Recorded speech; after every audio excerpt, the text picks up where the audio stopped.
여러분 혹시 퇴직하신 뒤에 뭘 해야 할지 막막하셨던 적 있으세요? 저는 직장 생활 30년 하고 나서 그래, 이제 내 인생의 이 막은 좀 더 자유롭게 살 수 있겠지 하고 기대감에 부풀었거든요. 그런데 막상 퇴직하고 나니 뭐부터 해야 할지 감이 안 잡히더라고요. 예전에는 직장이라는 틀이 있어서 월급이 꼬박꼬박 들어오고 출근해야 할 곳도 명확하고 사람들도 매일 만나니까 크게 외롭지도 않았어요.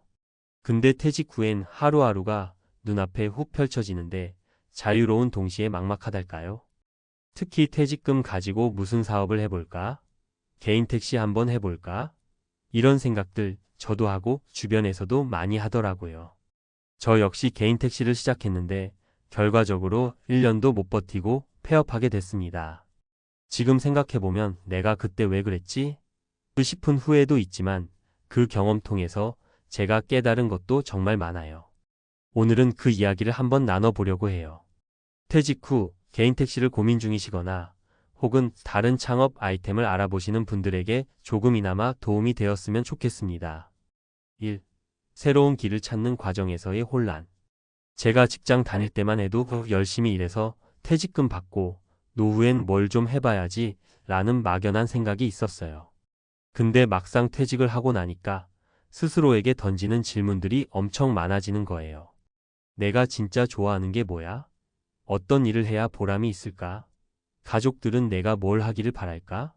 이런 고민이 눈사태처럼 몰려오는데 쉽게 답이 안 나오더라고요. 근데 또 사람이 그렇잖아요. 뭔가 빨리 결정해서 움직여야 마음이 편한 스타일이 있잖아요. 저도 약간 그런 편이었어요. 세월은 흐르는데 마냥 놀고 있을 순 없다 싶어서 그냥 가장 현실적인 선택이라고 생각했던 게 개인 택시였어요. 운전 경력도 나름 있고 예전부터 운전에 자신이 있다고 생각했거든요. 심지어 내 차를 몰고 자유롭게 일하면 꽤 괜찮지 않을까? 하는 낭만 비슷한 것도 있더라고요. 근데 현실은 달랐습니다.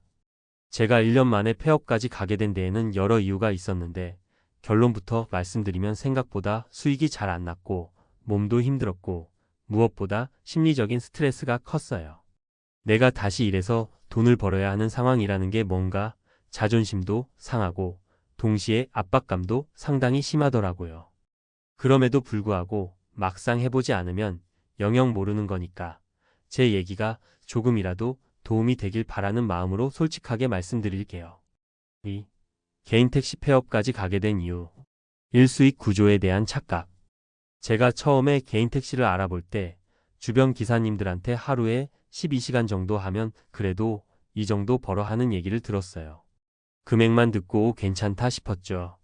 근데 실제로 제가 들어가 보니까 그분들이 벌어들이는 금액과 제가 버는 금액은 달랐고 그게 실수령도 아니더라고요. 차량 유지비, 기름값, 보험, 택시 관련 각종 비용을 다 제하고 나니 생각보다 많이 남지는 않았어요. 게다가 저는 퇴직금 일부로 택시 면허를 확보하고 차량을 구입하면서 초기 비용도 꽤 들었는데 이걸 회수하려면 최소 34년은 안정적으로 운영해야 했거든요.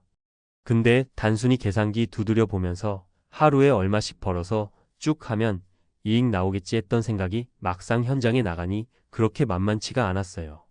매일매일 탑승객 수나 시간대, 날씨, 경기 흐름에 따라 수입 편차가 엄청 커서 마음고생이 이만저만이 아니었습니다. 이 체력과 건강의 문제. 그리고 개인 택시의 가장 큰 리스크 중 하나가 내 몸이 곧 자산이라는 겁니다. 운전 중에 혹시라도 허리를 다치거나 수면 패턴이 무너지거나 또 장시간 운전에 따른 피로, 누적 같은 게 쌓이기 시작하면 수익이 바로 떨어져요. 50대 후반인 제가 하루 10시간, 12시간 운전석에 앉아 있는다는 게 생각보다 정말 힘들더라고요. 젊었을 때는 운전쯤이야 했지만 눈도 침침해지고 허리나 어깨 통증도 슬슬 오는데 이게 하루 이틀이 아니라 주 6일 이상 계속되니까 몸이 버티질 못했어요. 어느 날은 감기가 살짝 왔는데도 쉬면 그날은 아예 수익이 0원이잖아요. 아픈데도 일해야 되나? 하는 고민이 늘 있었어요. 다행히 큰 사고는 없었지만 자기 몸으로 일하는 직업은 몸에 이상이 생기면 바로 타격이 오니까 그게 정말 부담이 컸죠. 3. 정신적 스트레스와 대인관계. 택시 기사님들 보면 사람 상대하는 직업이잖아요. 저는 원래 사람 만나는 걸 좋아해서 손님들이랑 이야기 나누고 즐겁게 운전하면 되지 않을까 했는데 현실은 그렇게 낭만적이지 않았습니다. 손님이 친절하거나 말동무가 될 때도 있지만 뒷자리에 앉자마자 불친절하게 대하거나 억지를 부리거나 요금 문제로 시비를 거는 경우도 종종 있거든요. 손님 중에 술 취하신 분들을 만날 때는 더 고역이었어요. 밤 늦게까지 일하면 꼭 한 번씩은 만나는 게 그런 분들이거든요. 그러다 보니 매일 밤 조마조마하고 오늘은 또 어떤 손님을 만나게 될까 하면서 출근 전부터 마음이 무거웠습니다. 사람 상대하는 게 그저 즐겁기만 한 게 아니라 상당한 스트레스와 감정 소모가 뒤따르더라고요. 3. 사례 1제 친구의 개인택시 도전기. 제가 폐업하고 나서도 한동안 개인택시를 고민하던 친구가 있었어요. 그 친구는 저보다 좀 더 젊은 50대 초반이었는데 저랑 비슷한 시기에 퇴직했고 어느 정도 목돈도 모아뒀어요. 제 얘기를 듣더니 그래도 넌 운전을 워낙 좋아했는데 혹시 방법이 잘못되진 않았나? 난 좀 더 체계적으로 하면 잘 해볼 수 있을 것 같아 이러면서 도전장을 냈죠. 그 친구는 처음부터 철저하게 준비를 하더라고요. 운전면허며 개인택시 면허, 차량 고를 때부터 꼼꼼하게 리서치하고 관련 카페나 기사 선배들 만나서 조언도 듣고 심지어 매출 관리 앱까지 도입해서 하루하루의 수익과 지출을 꼼꼼히 기록했어요. 저는 사실 그런 걸 잘 못했거든요. 초반엔 꽤 괜찮아 보였어요. 제가 보기에도 이렇게 하면 성공하겠는데? 싶었죠. 근데 결과적으로 2년쯤 지나니까 그 친구도 솔직히 말하더라고요. 수입 대비 스트레스가 너무 크다. 이거 계속해야 되나? 하고요. 체계적으로 준비하고 초기에 어느 정도 매출이 잘 나와도 결국 나이 들어서 장시간 운전한다는 건 정신적, 육체적으로 부담이 컸던 거죠. 그리고 이게 60대, 70대까지 이어질 수 있을까 생각해보면 선뜻 답이 안 나오니까 점점 지치는 거예요. 제 친구도 결국 3년 정도 일하다가 면허를 양도하고 다른 일 파트타임 강의 같은 일로 전향했습니다. 그 친구 말로는 이게 내가 정말로 원하는 삶인가? 에 대한 답을 못 찾겠다고 하더라고요. 결국 무엇을 하든 내 성향이랑 인생 방향에 얼마나 맞는지 그리고 수익 대비 희생하는 게 무엇인지 잘 따져봐야 한다는 걸 그 친구 사례에서도 느꼈습니다. 4. 사례 이퇴직 후 작은 식당을 차렸다. 실패한 선배 이야기. 이건 개인택시랑은 직접적 관련은 없지만 퇴직 후 자영업이면 자유롭고 돈도 더 벌지 않을까? 했던 또 다른 선배 얘기를 해볼게요. 이 선배도 30년 직장 생활 끝내고 퇴직금과 대출까지 받아서 작은 파스타 가게를 열었는데요. 근사한 메뉴와 인테리어로 시작했지만 결과적으로 2년 만에 문 닫았어요. 애초에 퇴직금이라는 게 내 평생 모은 돈과 다를 바가 없잖아요. 그런데 자영업 시장이 워낙 경쟁이 치열하고 초반에 많은 투자비가 들어가니까 한번 삐끗하면 회복하기가 어려운 거예요. 또 가게 운영이라는 게 내 예상과는 전혀 다르게 하루 대부분을 가게에 매달려 있어야 하고 직원 관리부터 재료 수급, 마케팅, 세무 처리까지 신경 써야 할 게 엄청 많거든요. 선배는 자영업하면 내 시간은 자유롭겠지라고 생각했대요. 막상 해보니 한 달 내내 가게 문 닫는 날이 하루나 이틀 정도밖에 없고 식재료 수급과 보관, 손님들의 불만 처리 등등 온갖 스트레스가 몰려오니 체력이 버텨주질 않더라는 겁니다. 결과적으로는 몸과 마음, 돈까지 다 잃어서 큰 후회가 남았죠. 이 얘기를 드리는 이유는 비단 개인 택시뿐만 아니라 퇴직 후 어떤 자영업이나 창업이든 낭만이나 막연한 기대감만으로 시작하면 낭패를 볼 수 있다는 겁니다. 게다가 나이 들어서 회복 탄력성이 떨어진 상태에서는 그 타격이 훨씬 크게 다가올 수밖에 없거든요. 5. 사례 3 퇴직 뒤 소일거리로 시작한 취미반 일자리반의 성공 사례. 사례가 다 부정적인 것만 있으면 좀 우울하잖아요. 그래서 긍정적인 사례도 하나 소개해 볼게요. 제가 아는 지인은 퇴직 후에 직업학교 비슷한 곳에서 반나절씩 일해요. 본인은 원래 목공예를 좋아했는데 그걸 취미로만 삼다 보니 주변에서 그거 강의로 해보면 어때? 라고 권유한 거죠. 처음엔 내가 무슨 강의를 해? 전문 자격증도 없어 하면서 주저했는데 주변 사람들이랑 학교 측에서 계속 권해주기도 하고 이분도 이런저런 교육 이수 과정을 거치면서 강의 기회를 잡게 됐어요.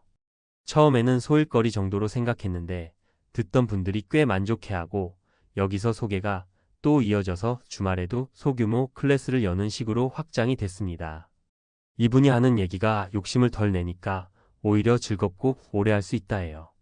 돈을 많이 벌겠다는 생각보다는 퇴직 후의 삶을 좀 더 의미 있고 스스로 즐기면서 보낼 수 있는 방향을 찾으니까 결과적으로 수익도 따라오는 거죠. 물론 이게 모든 사람한테 정답은 아니겠지만 최소한 내가 즐기면서 할 수 있는 일인지를 먼저 따져보는 게 중요하다는 걸 보여주는 사례입니다. 6. 퇴직 후의 사업이나 개인 택시를 고려한다면 제가 직접 경험해보고 또 주변 사례를 지켜보면서 느낀 점들을 정리해봤어요. 혹시 개인 택시나 다른 사업을 고민 중이시라면 아래 사항을 한 번쯤 생각해 보시길 권해드려요. 철저한 시장 조사 앤드 실수령액 계산. 일단 얼마 번다더라 하는 풍문보다는 실제로 매일매일 들어가는 비용, 차량, 유지비, 재료비, 임대료, 인건비 등을 세세하게 계산해 보셔야 해요. 그리고 나서 남는 실수령액을 따져보면 생각보다 적을 수 있으니 그 상황에서도 내가 지속 가능할지를 점검해 보셔야 합니다. 체력과 건강 고려. 나이가 들면서 체력은 떨어지고 회복 속도도 느려집니다. 내가 이 일을 장기간 할 수 있을까? 라는 현실적인 부분을 무시할 수 없어요. 개인 택시나 식당 운영 등은 특히나 내가 직접 몸으로 뛰어야 하는 일이 많기 때문에 내가 감당할 수 있는 수준인지 미리 시뮬레이션을 해보시면 좋습니다. 심리적 스트레스 대비책. 사람 상대를 많이 하거나 내가 전적으로 책임져야 하는 사업을 하다 보면 스트레스가 커질 수밖에 없어요. 가급적이면 나 혼자 모든 걸 짊어지지 말고 동업자나 파트너 혹은 가족과 역할 분담을 하는 방식을 고려해 보세요. 장기 전망 앤드 대안 계획. 단기적으로는 수익이 괜찮을 수 있어도 장기적으로 이어갈 수 있느냐는 또 다른 문제입니다. 이 일을 몇 살까지 할 수 있지? 내가 도중에 건강상 문제나 가족 문제 등으로 일 못하게 되면 어떡하지? 하는 시나리오도 짜두셔야 해요. 왜 이걸 하려는지 자문하기. 마지막으로 정말 중요한 질문인데 내가 이 일을 통해 얻고 싶은 게 뭔가? 를 스스로에게 물어보셔야 돼요. 단순히 돈 때문이라면 더 안정적이고 다른 방법은 없는지도 고민해 보시고 내가 좋아하는 일이니까라면 수익과 균형을 맞출 수 있는지도 고민해야 하거든요. 7. 제가 개인 택시를 그만둔 뒤 깨달은 점. 퇴직하고 개인 택시를 1년 정도 해보고 결국 폐업이라는 결론을 얻었지만 이 일을 통해서 참 많은 걸 배웠어요. 첫째, 내가 뭘 원하는지 모른 채로 시작하면 쉽게 지친다는 점이요. 퇴직하자마자 돈을 벌어야 한다는 조급함에 시작했는데 정작 제가 얼마나 운전을 오래 할 수 있을지 스트레스를 어떻게 풀지 전혀 고민을 안 했더라고요. 둘째, 퇴직금이나 목돈은 내 노후의 방패막 같은 존재라는 걸 실감했어요. 이걸 한 번의 사업이나 개인 택시에 올인했다가 실패하면 회복하기가 정말 어렵거든요. 물론 누구나 실패할 수 있지만 20대, 30대 때와 달리 50대 이후에 망하면 다시 빠르게 재기하기가 쉽지 않아요. 셋째, 일도 중요하지만 삶 자체의 균형이 더 중요하다는 걸 느꼈어요. 퇴직 전에는 일이 곧 제 삶이었는데 이제는 가족과 보내는 시간, 건강관리, 또 작게나마 제가 좋아하는 취미활동 이런 게 얼마나 소중한지를 깨닫게 됐습니다. 돈을 벌어도 몸이 망가지고 마음이 늘 불안하면 결국 행복하지 않잖아요. 8. 결론 내게 맞는 퇴직 후의 삶을 설계하는 법. 사실 퇴직 후에도 우리 삶은 계속됩니다. 오히려 평균 수명이 늘어나면서 퇴직 후가 20년, 30년 이상 더 될 수도 있어요. 그렇기 때문에 내가 앞으로 어떤 모습으로 살고 싶은가? 를 차근차근 생각해보는 시간이 꼭 필요합니다. 내 강점과 좋아하는 일을 먼저 파악하기. 내가 남들보다 조금 더 잘하는 게 뭘까? 일단 좋아하는 건 뭘까? 이런 질문들을 스스로에게 해보면 새로운 힌트를 찾으실 수도 있어요. 빨리 시작하기보다는 천천히 시도해보기. 가능하면 퇴직 전부터 파트타임이나 부업 형태로 실험해보는 게 좋아요. 개인 택시도 마찬가지고 식당이나 카페를 해보고 싶다면 주말 아르바이트나 단기 임시 운영 등으로 미리 맛보기를 해보는 거죠. 무조건 큰돈 들이기보다는 단계별로 가보기. 퇴직금을 한 번에 확 써버리기보단 소규모로 시작해서 가능성을 확인한 뒤에 확장하는 전략도 방법이에요. 삶의 균형 고려. 퇴직 후엔 이제 내 몸과 마음이 최우선이잖아요. 과로로 인한 위험이나 스트레스 때문에 건강을 해치면 본인도 힘들고 가족도 힘들어집니다. 다양한 사람들과 소통하기. 비슷한 고민을 하는 사람들, 이미 퇴직 후 삶을 잘 꾸려가고 있는 사람들을 만나보면서 이야기를 들어보세요.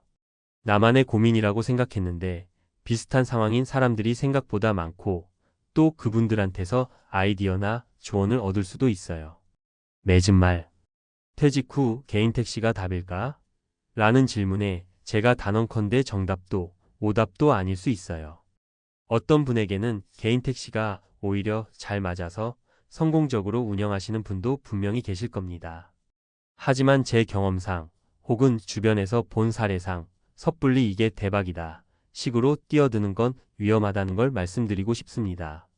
저는 1년 만에 개인 택시를 그만두면서 경제적으로도 손해를 받고 심리적으로도 많이 힘들었어요. 그래도 그 과정을 통해서 나는 장시간 운전하는 일과 무작정 돈을 쫓는 일은 안 맞구나. 그리고 내 퇴직금은 좀 더 안전하게 굴려야겠다. 이런 중요한 깨달음을 얻었죠. 혹시 퇴직 후에 뭔가 새로운 도전을 고민하신다면 한 번 더 신중하게 그리고 자신이 진짜 원하는 게 뭔지 돌아보셨으면 좋겠습니다. 꼭 개인 택시가 아니라도 우리에게는 여러 길이 있잖아요.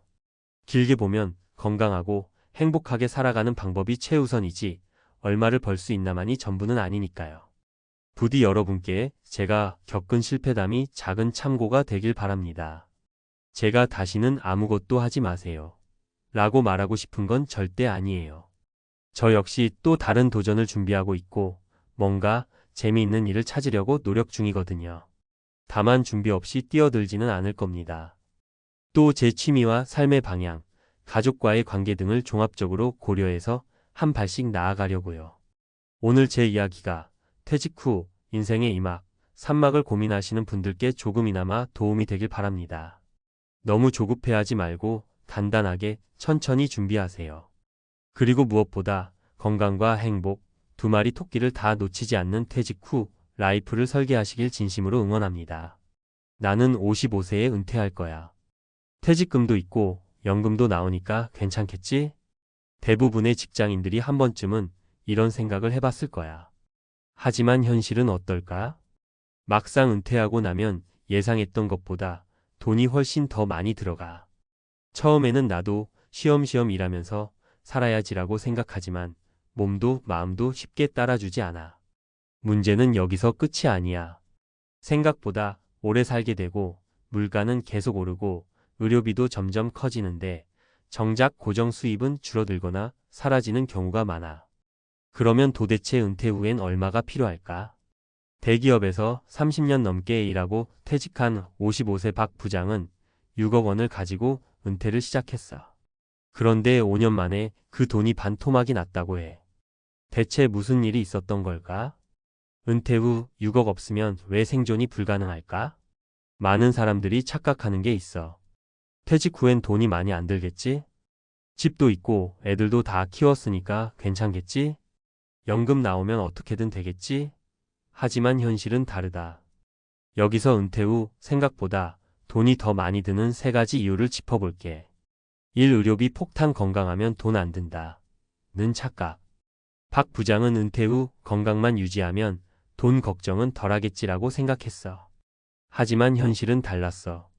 퇴직 후 3년 차에 건강검진에서 고혈압과 당뇨 초기 진단을 받았어.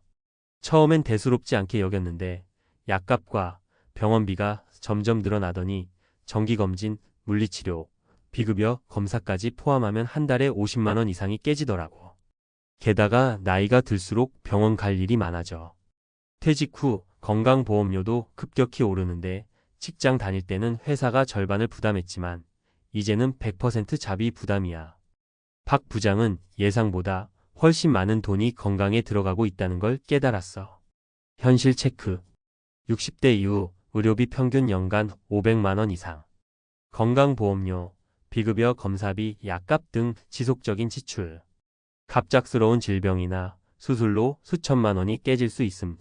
이 생활비 착각, 이제 소비 줄어드니까 괜찮다. 는 함정. 많은 사람들이 이제 은퇴했으니 씀씀이를 줄이면 되잖아. 라고 생각해. 하지만 막상 은퇴하고 나면 오히려 씀씀이가 줄어들기는커녕 늘어나는 경우가 많아. 박 부장도 처음에는 이제 출퇴근 안 하니까 교통비도 줄고 점심값도 줄고 필요 없는 옷도 안 사겠지라고 생각했어. 그런데 실제로 은퇴 후 소비 패턴이 바뀌더라고. 아침, 점심, 저녁 다 집에서 먹으니 장보기 비용이 급증했고 하루 종일 집에 있다 보니 전기세, 수도세, 가스비가 이전보다 확 늘었어. 게다가 시간이 많아지니 여행도 가고 친구들도 자주 만나게 되면서 외식비도 점점 늘어나더라고. 특히 예상하지 못했던 지출이 가족 관련 지출이야. 은퇴 후에도 자녀 결혼 비용, 손주 용돈, 부모님 병원비 등을 지원해야 하는 경우가 많아. 현실 체크. 퇴직 후에도 생활비는 급격히 줄어들지 않음. 외식비, 여행비, 공과금 증가 가능성 높음. 가족 관련 지출은 계속 이어질 가능성 큼. 3. 노후 파산의 가장 큰 원인도는 천천히 줄어들겠지? 라는 망상. 많은 사람들이 6억이면 20년은 충분히 살지 않을까? 라고 생각해. 하지만 실제로 돈이 빠져나가는 속도는 생각보다 훨씬 빠르다. 박 부장의 경우 퇴직 후 첫 2년간은 모아둔 돈을 아껴 쓰며 생활했어. 그런데 3년 차부터 예상하지 못한 변수들이 터졌어. 집 수리가 필요했고 차를 바꿔야 했고 손주들 학원비 지원 요청도 들어왔어. 결국 처음에는 1년에 3천만 원씩 쓰던 돈이 점점 늘어나서 5년 차에 들어서는 연간 5천만 원씩 나가고 있었어. 이런 식으로 돈이 빠져나가면 6억도 10년을 버티기 어렵다. 더 심각한 문제는 돈이 줄어들수록 불안감이 커진다는 거야. 현실 체크. 생각보다 돈이 훨씬 빠르게 소진됨. 예상하지 못한 지출이 계속 발생. 불안감이 커질수록 소비 패턴이 불안정해짐. 결론 은퇴 후 6억이 있어도 부족할 수 있다. 자, 이제 다시 처음 질문으로 돌아가 볼까? 55세에 은퇴하면 6억이면 충분할까? 정답은 절대 아니다. 6억이 있어도 방심하면 순식간에 사라진다. 은퇴 후 생존을 위해선 다음과 같은 준비가 필요해. 최소한의 고정 수입 만들기 국민연금, 개인연금, 월세 수입 등 은퇴 후에도 꾸준한 현금 흐름이 있어야 한다. 소비 패턴 점검. 은퇴 후 어떤 소비가 증가할지 미리 시뮬레이션하고 불필요한 지출을 줄이는 훈련이 필요하다. 건강관리. 건강이 무너지면 돈도 무너진다. 생활 습관부터 철저하게 점검해야 한다. 지금 당장 은퇴 준비를 시작하지 않으면 나도 당신도 은퇴 후 파산이라는 벼랑 끝에 설 수 있다. 지금부터라도 제대로 된 계획을 세우자. 당신의 은퇴 정말 준비됐습니까? 지금까지 은퇴 후 6억이 있어도 순식간에 사라질 수 있다는 현실을 이야기했어. 그렇다면 어떻게 해야 은퇴 후 경제적 자유를 유지할 수 있을까? 막연히 돈을 아껴 써야지라는 생각만으로는 부족해. 구체적인 전략이 필요해. 다음은 은퇴 후 안정적인 경제 생활을 유지하는 핵심 전략 3가지를 소개할게. 1. 고정 수입을 만들어라. 연금과 소득 다변화가 필수. 연금만으로 충분하지 않다. 대부분의 사람들이 국민연금, 퇴직연금 정도면 은퇴 생활을 버틸 수 있다고 생각해. 하지만 현실은 그렇지 않아. 국민연금이 나와도 월 10만 150만 원 수준이 대부분인데 생활비로는 턱없이 부족해. 따라서 은퇴 후에도 지속적으로 들어오는 고정 수입원이 필요해. 현실적인 방법. 국민연금, 개인연금 조합. 국민연금이 있더라도 개인연금을 추가로 준비하면 큰 도움이 돼. 예를 들어 20년 전에 개인연금에 가입한 사람들은 지금 연금으로 월 10만 200만 원씩 받고 있어. 월세 수입 또는 임대 수입. 서울에 집 한 채 가지고 있어도 그걸 팔아서 작은 집으로 이사가고 차액으로 임대 소득을 만들 수도 있어. 단, 무리한 대출로 수익형 부동산을 사는 건 위험할 수 있으니 신중해야 해. 퇴직 후 소일거리 찾기. 퇴직 후에도 일하는 건 지는 거 아니야? 라고 생각할 수도 있어. 하지만 소득이 있는 사람과 없는 사람의 삶의 질 차이는 엄청나.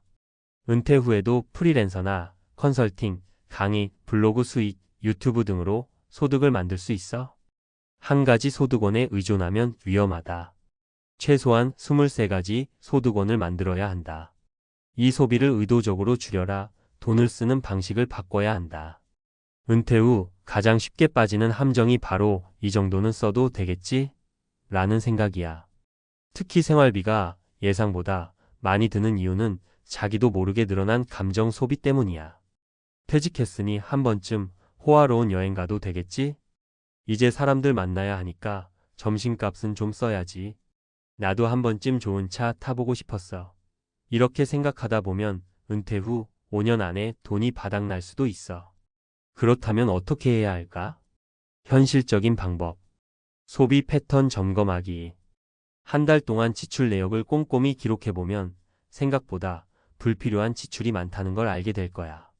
특히 외식비, 취미생활비, 교통비 같은 변동 지출을 관리하는 게 중요해. 미니멀 라이프 실천하기. 예전처럼 대형 TV, 고급 브랜드 옷, 비싼 취미생활을 유지할 필요가 없어. 작은 집으로 이사가고 불필요한 물건을 정리하면서 최소한의 비용으로 살아가는 습관을 들이면 돈 걱정이 줄어들어.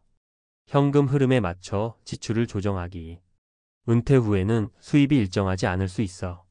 수입이 적은 달엔 지출을 줄이고 여유 있는 달엔 저축하는 습관을 들이면 큰 도움이 돼. 돈을 쓰는 방식만 바꿔도 은퇴 후 10년 이상 더 안정적으로 살 수 있다. 삶 건강을 지켜라. 건강이 곧 돈이다. 마지막으로 건강을 관리하지 않으면 아무리 많은 돈이 있어도 소용없어. 의료비 폭탄은 은퇴 후 가장 위험한 변수 중 하나야. 병원비, 약값으로 한 달에 5만 100만 원씩 나가는 사람들이 많아. 몸이 아프면 일도 못하고 결국 돈을 버는 기회도 사라지게 돼. 요양원이나 실버타운에 가면 한 달에 최소 200만 원 이상이 필요해. 그렇다면 어떻게 건강을 관리해야 할까? 현실적인 방법. 병을 키우지 않는 생활 습관 만들기. 규칙적인 운동 하루 30분 이상 걷기. 가공식품 줄이고 자연식 위주로 식단 조절. 충분한 수면과 스트레스 관리, 건강보험 실손보험 활용하기. 의료비 부담을 줄이려면 젊을 때부터 실손보험을 유지하는 게 좋아. 하지만 너무 과도한 보험료를 내기보다는 본인에게 맞는 보장을 선택하는 게 중요해. 정기적인 건강검진 필수. 아프면 병원 가야지라는 생각보다 예방이 더 중요해. 1년에 한 번 건강검진을 받고 조기 발견하면 의료비를 훨씬 절약할 수 있어. 건강을 지키면 돈도 지킬 수 있다. 결론. 은퇴 후에도 지속 가능한 삶을 위해 지금 준비하자. 지금까지 살펴본 것처럼 은퇴 후에도 경제적 자유를 유지하려면 단순히 6억이 아니라 철저한 계획과 전략이 필요해. 고정 수입을 반드시 확보하자. 연금 부업임 대소득 등. 소비 습관을 바꿔야 한다. 불필요한 지출 줄이기. 건강을 유지하는 것이 곧 돈을 버는 일이다. 은퇴 후 6억이 있어도 이것이 없으면 결국 파산할 수 있다. 바로 계획과 실천이다. 지금 준비하지 않으면 늦는다. 당신의 은퇴 준비 정말 괜찮은가? 많은 사람들이 꿈꾸는 은퇴 후의 삶은 평화롭고 여유로운 시간일 것입니다. 하지만 현실은 다릅니다. 특히 은퇴 준비를 제대로 하지 않은 중산층에게 은퇴 후의 삶은 상상 이상으로 비참할 수 있습니다. 상위 10%의 사람들은 재정적 준비와 더불어 은퇴 후에도 안정된 삶을 이어가는 반면 준비되지 않은 사람들은 갑자기 무너진 경제적 기초 위에서 고군분투해야 합니다.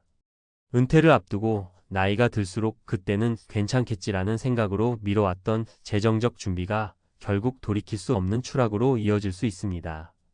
우리의 삶은 은퇴 후에도 계속 이어지며 그동안 무엇을 준비했느냐가 중요합니다. 은퇴 후에도 삶을 풍요롭게 즐기려면 준비가 필수라는 사실, 그저 남의 이야기가 아닌 우리의 현실이 되어가고 있습니다. 그렇다면 은퇴 후의 삶을 어떻게 준비하고 어떤 선택을 해야 비참한 추락을 피할 수 있을까요? 챗GPT.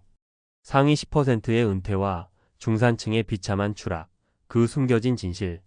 은퇴 후 행복한 삶을 꿈꾸는 것은 모두가 바라는 바입니다.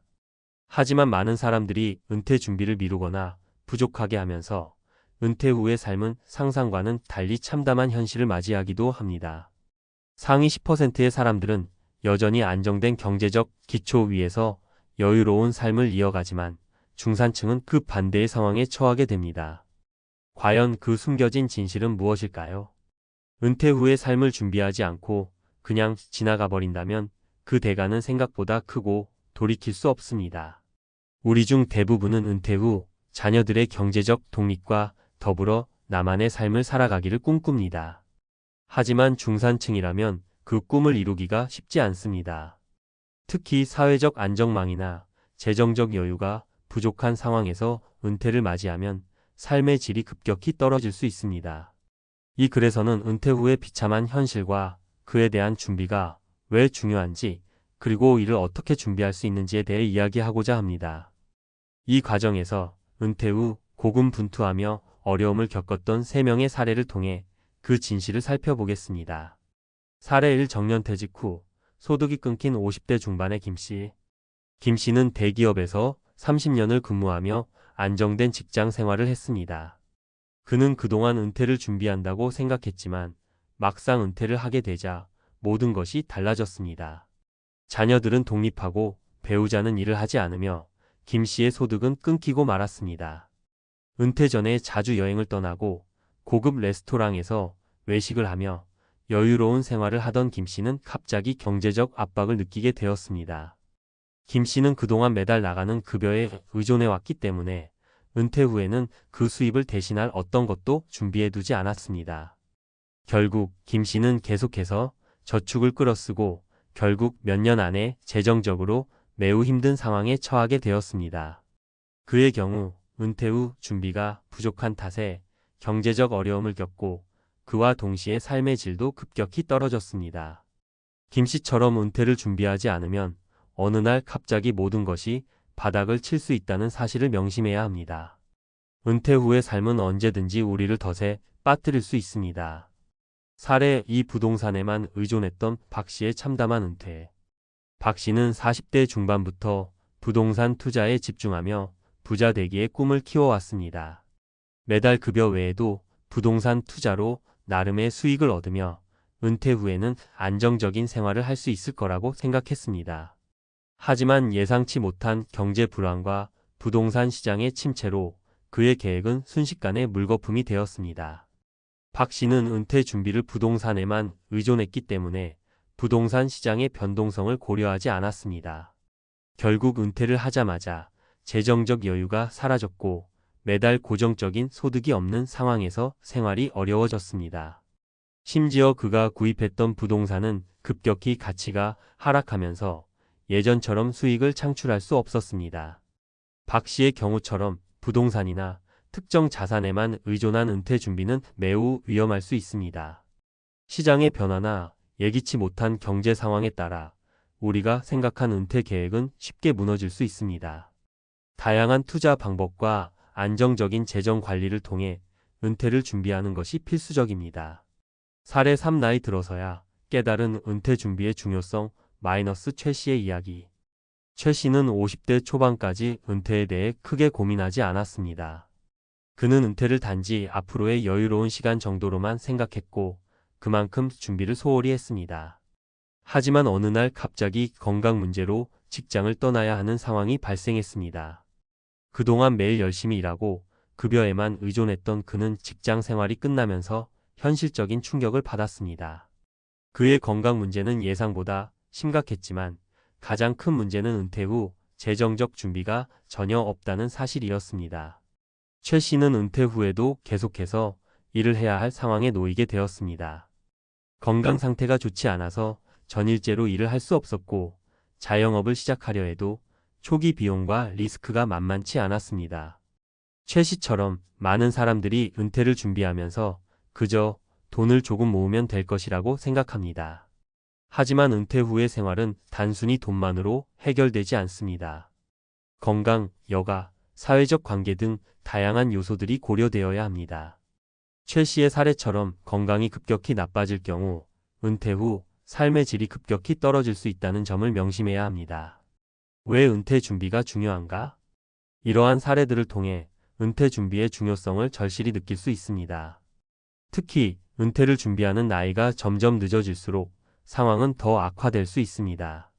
중산층 사람들이 흔히 하는 실수는 은퇴를 막연히 멀리 있는 일로 생각하고 준비를 미루는 것입니다. 그러나 은퇴 후의 삶은 우리가 상상하는 것보다 훨씬 더 현실적이고 준비가 철저히 이루어져야 합니다. 첫째, 다양한 수입원을 확보해야 합니다. 은퇴 후에는 급여가 끊어지기 때문에 그 대신 정기적인 수입을 창출할 수 있는 방법을 마련해야 합니다. 주식, 채권, 부동산, 연금 등 다양한 자산을 통해 수익을 확보할 수 있는 전략이 필요합니다. 둘째, 건강 관리를 소홀히 하지 말아야 합니다. 은퇴 후의 삶에서 건강은 중요한 자산입니다. 최 씨와 같은 사례처럼 건강 문제는 은퇴 후 경제적 독립을 방해할 수 있습니다.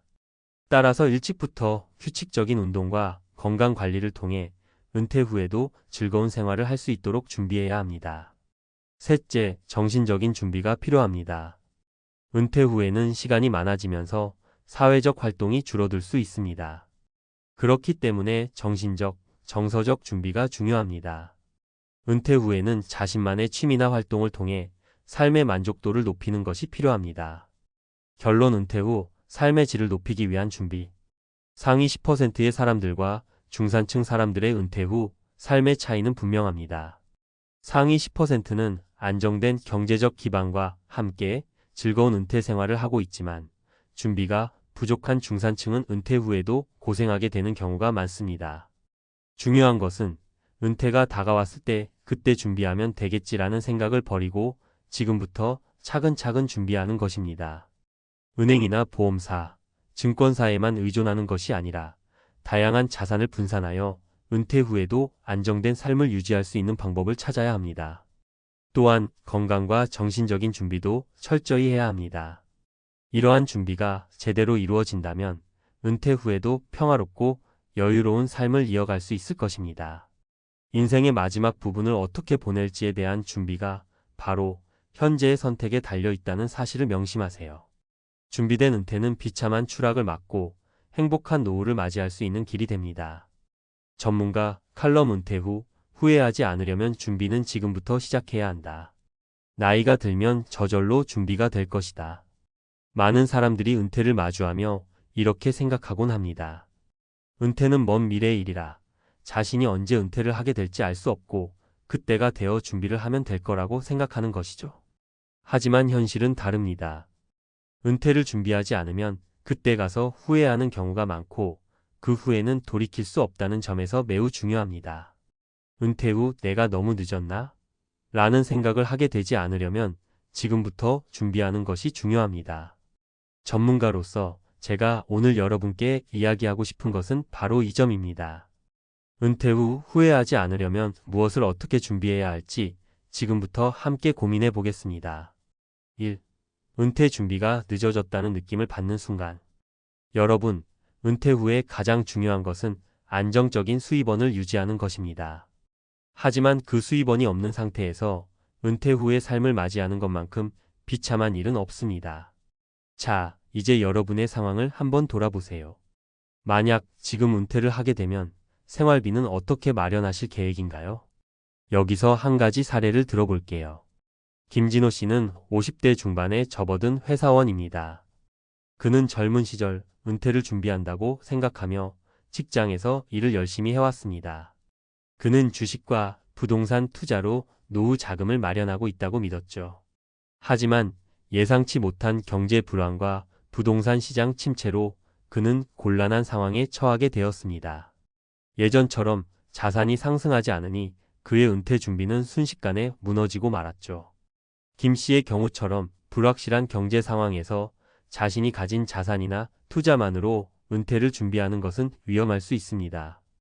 은퇴 후에도 안정적인 수입원을 만들어 놓지 않으면 예기치 않은 상황에 직면했을 때 큰 어려움을 겪게 됩니다.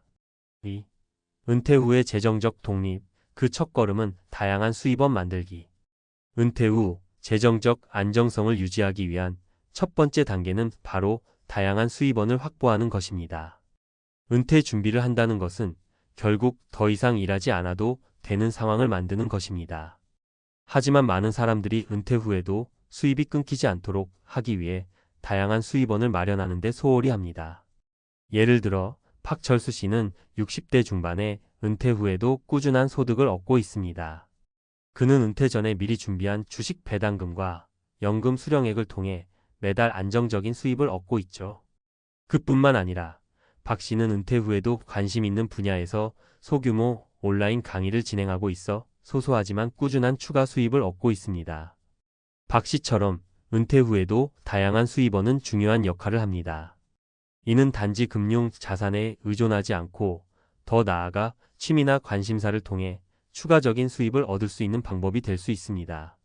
지금부터라도 여러분의 관심사나 기술을 기반으로 한 수입원을 찾아보는 것이 중요합니다. 3. 건강관리의 중요성. 은퇴 후 건강이 없으면 아무것도 없다. 은퇴 후 건강이 중요한 이유는 너무나 자명합니다. 은퇴를 앞두고 자산만 준비하고 건강을 무시하는 사람들을 많이 봤습니다. 그 결과 은퇴 후 건강을 잃고 의지할 수 있는 재정적 여유가 없어진 경우가 많았죠. 건강이 없다면 아무리 많은 돈이 있어도 즐기지 못하는 것이 현실입니다. 정미경 씨는 은퇴 후에는 여행도 가고 가족들과 여유롭게 시간을 보내며 행복한 삶을 꿈꿨습니다. 그런데 은퇴 후 1년이 지나자 건강이 급격히 나빠지며 모든 계획이 무산되었습니다. 미경 씨는 과거부터 운동을 싫어했고 건강에 대한 관리도 소홀히 했습니다. 그 결과 무릎 관절이 나빠져 여행을 가기 어려운 상황이 되었고 가족들과의 여유로운 시간도 점차 줄어들게 되었습니다. 건강은 은퇴 후 삶의 질을 좌우하는 중요한 요소입니다. 일찍부터 꾸준한 운동과 건강 관리를 하는 것은 매우 중요합니다. 특히 심혈관 질환, 당뇨, 고혈압 등 만성 질환을 예방하기 위한 노력은 필수입니다.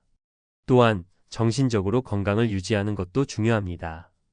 은퇴 후 생활의 대부분을 보내게 될 시간에 건강한 몸과 마음을 유지하려면 미리 준비하는 것이 중요하다는 점을 잊지 말아야 합니다. 4.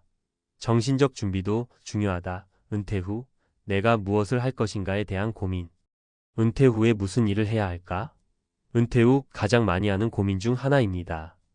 은퇴 후 갑자기 시간이 많아지면 무엇을 해야 할지 막막해지기 쉽습니다. 이러한 공허함을 느끼지 않으려면 정신적인 준비가 필요합니다.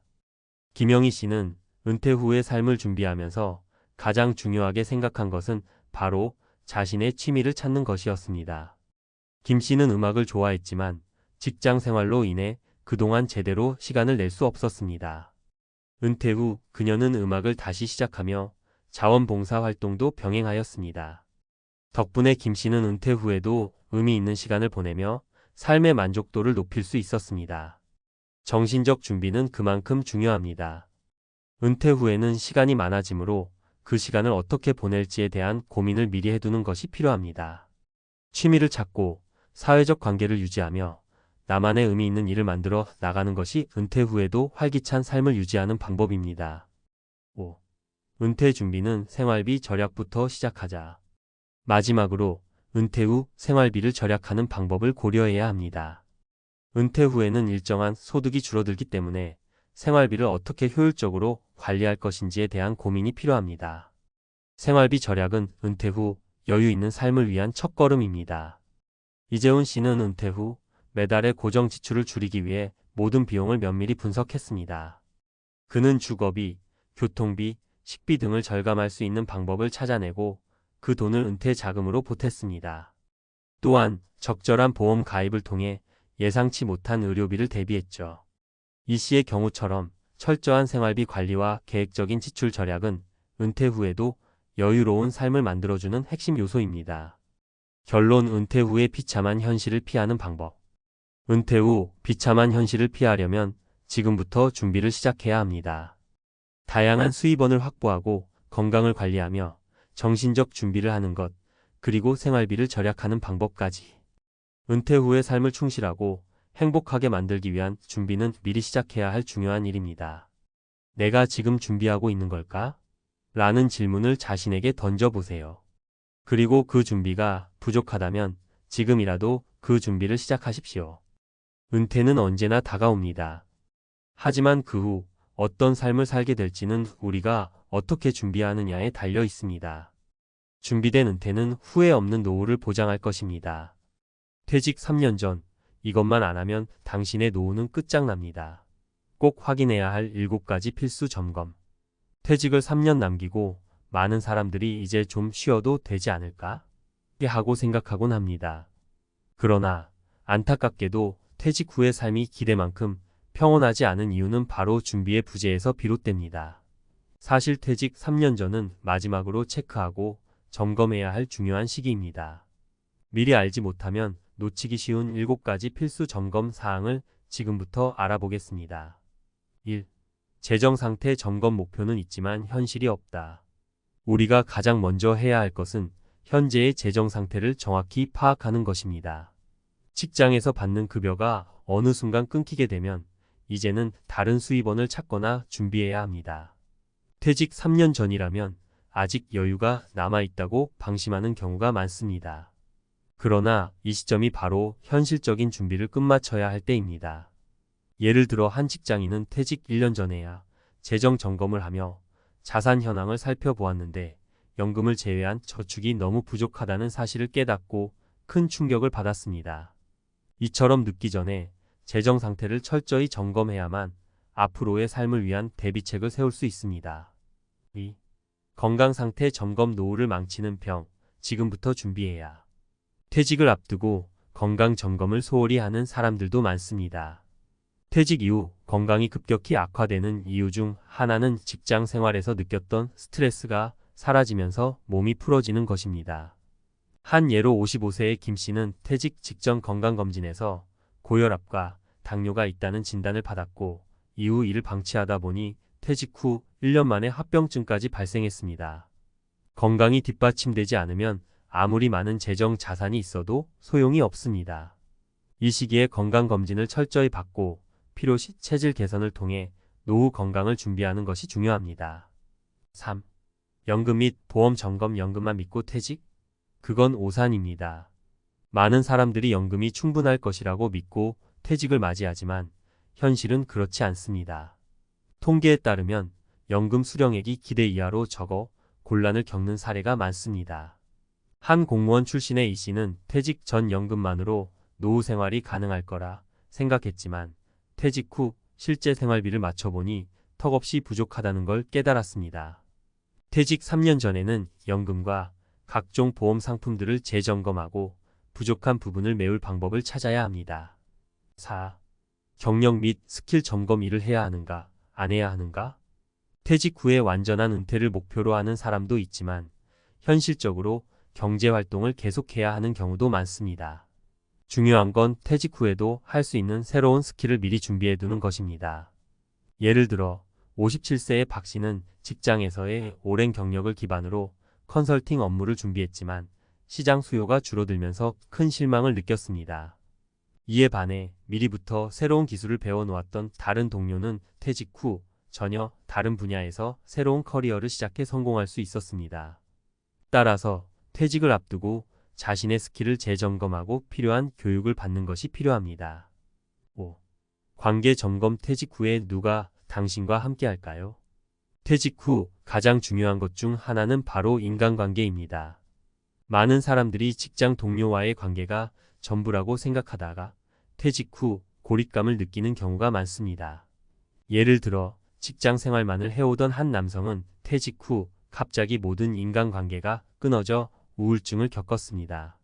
퇴직 전에는 가족, 친구, 지역사회 등 다양한 인간관계를 유지하려는 노력이 필요합니다.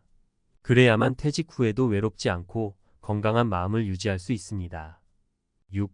주거 환경 점검. 이제는 진짜로 내가 원하는 곳에 살아야 할 때. 퇴직 이후 주거 환경 역시 미리 점검해야 합니다. 아이들은 모두 독립하고 부부만 남은 넓은 집이 정말 필요한지, 혹은 유지 비용이 많이 드는 도심의 집보다는 전원 생활을 꿈꾸는 게 더 나은지 판단해야 합니다. 예를 들어 한 여성은 퇴직 후 도심의 고가 아파트를 유지하려 했지만 높은 관리비와 생활비로 인해 큰 스트레스를 받았습니다. 이에 반해 미리부터 작은 전원주택으로 이주한 사람들은 생활비 부담이 줄고 더 행복한 삶을 살게 되었습니다. 7. 마음가짐 점검 퇴직 후의 삶. 지금의 마음가짐이 좌우합니다. 마지막으로 퇴직을 3년 남기고 마음가짐을 점검하는 것이 중요합니다. 많은 사람들이 퇴직 후를 마치 휴식 기간으로만 여기지만 퇴직 후에는 새로운 목표와 의미를 찾는 것이 필요합니다. 한 예로 퇴직 후 아무런 목표 없이 지내던 어씨는 우울감에 빠져들었지만 이를 극복하고 새로운 취미와 봉사활동에 몰두하면서 인생의 제2막을 열 수 있었습니다. 퇴직 3년 전 이 7가지를 점검하지 않으면 은퇴 후 큰 난관에 부딪히기 쉽습니다. 지금부터 차근차근 준비하면 은퇴 후에도 행복하고 만족스러운 삶을 누릴 수 있을 것입니다. 지금 점검하고 실천해 보세요.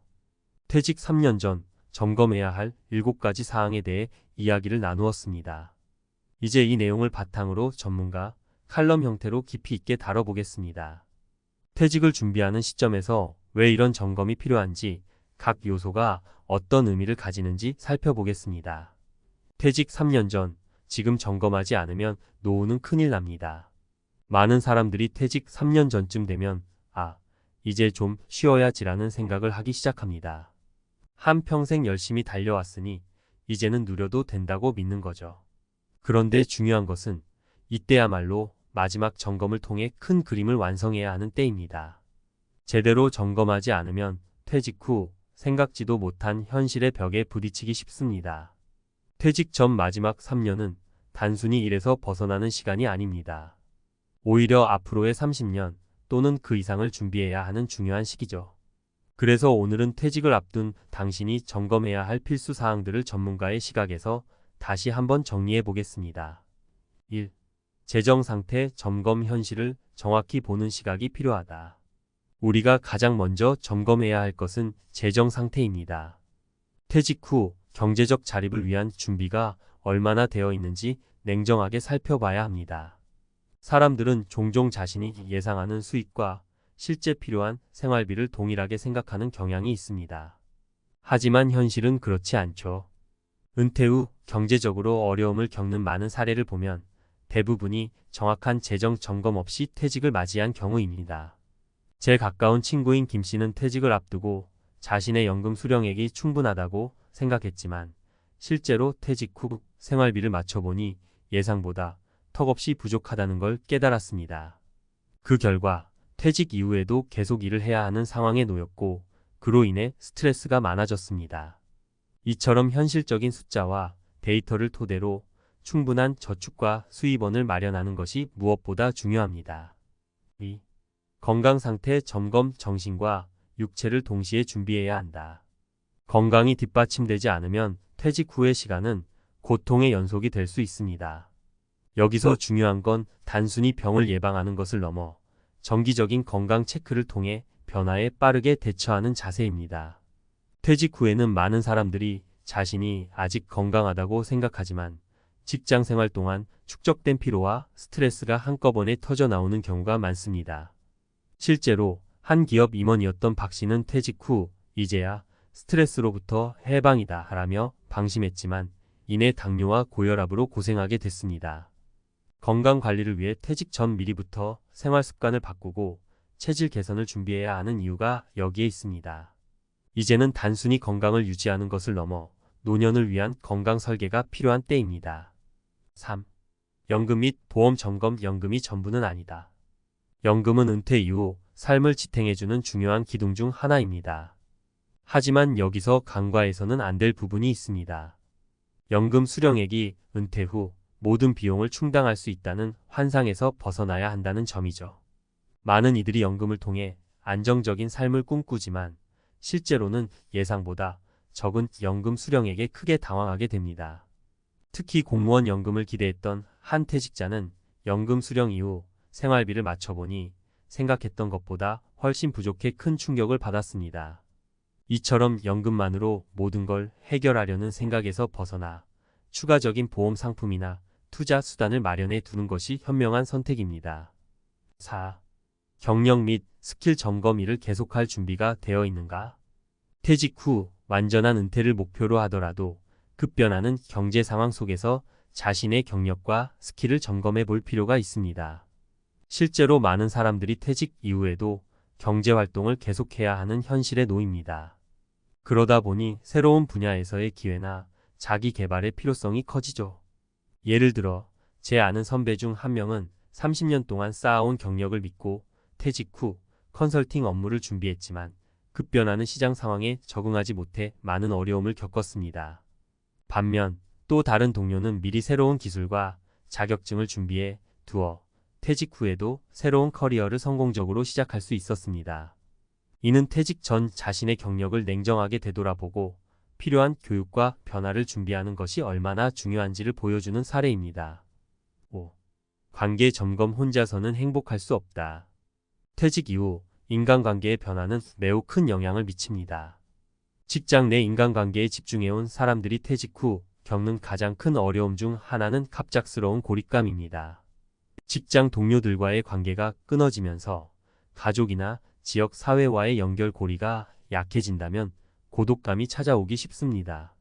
특히 직장 내에서 활발한 사회활동을 해온 사람일수록 퇴직 후 고립감이 심해지는 경우가 많습니다. 이를 방지하기 위해 퇴직 전부터 가족이나 친구, 지역 사회와의 관계를 더욱 강화하려는 노력이 필요합니다. 이런 노력이 퇴직 후에도 심리적으로 안정되고 외롭지 않은 삶을 살아가는 데 큰 도움이 됩니다. 6. 주거, 환경 점검. 퇴직 후에도 나에게 맞는 집을 선택해야 한다. 퇴직 후 주거 환경의 변화도 매우 중요합니다.